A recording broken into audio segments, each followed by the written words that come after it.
Let's bring in the Shadow Home Affairs Minister, James Paterson now. James, good to see you. Thanks for your time this morning. So, all of a sudden, we're talking about potential rate cuts this year. As I've mentioned, 2, maybe even 3. What do you think that's down to? Well, good morning, Pete. Jim Chalmers might be popping the champagne bottle already, but I can tell you most Australian families are not. They have suffered many, many interest rate rises under this government's watch. Inflation is still far above the Reserve Bank's target range and far above most of the developed world, including the economies we most directly compare ourselves to, such as the United States and the United Kingdom.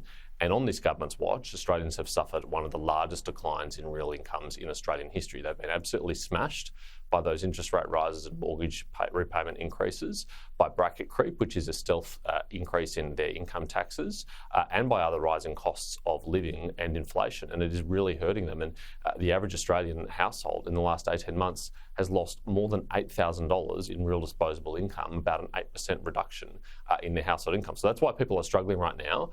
And if there was to be interest rate relief, it couldn't come a moment too soon. But I don't think we should be penciling those in until we've got more economic data and we can be actually confident that's going to happen, because it would be cruel to dangle that prospect for Australian people without actually delivering it. But the trend is good, is it not?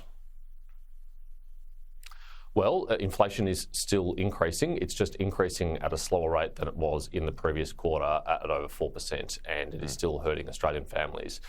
Certainly, it is better that it's not increasing as fast as it was in the previous quarter, but it could have come down much sooner, as it has in many other developed economies around the world, if this government wasn't putting its foot on the accelerator with excessive government spending, which has put pressure on the RBA to do all the heavy lifting to tackle the inflation problem on its own, because the Albanese government has been unwilling to exercise any fiscal discipline at all in helping the RBA with this task of getting inflation under control. Well, I mean, the new problem might well be the stage 3 rejig. So economists now say that the changes to stage 3 tax cuts could even delay those rate cuts. Do you buy into that? Do you think that's possible?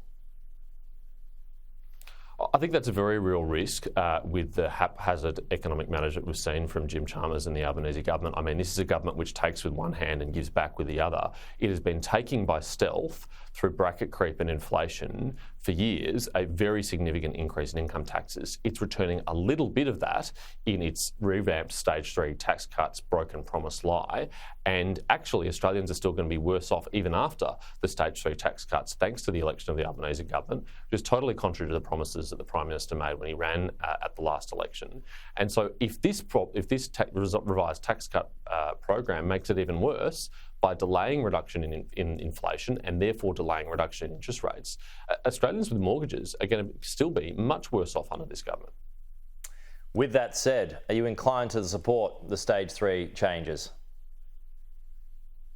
Look, we're carefully considering it, and we're not going to be rushed into making an announcement just because the Prime Minister has lied and broken his commitment of more than 100 occasions. We're carefully considering the impact on the economy. We're getting our own modelling done because, frankly, you can't trust this government and the figures that it released. They've demonstrated that clearly time and time again.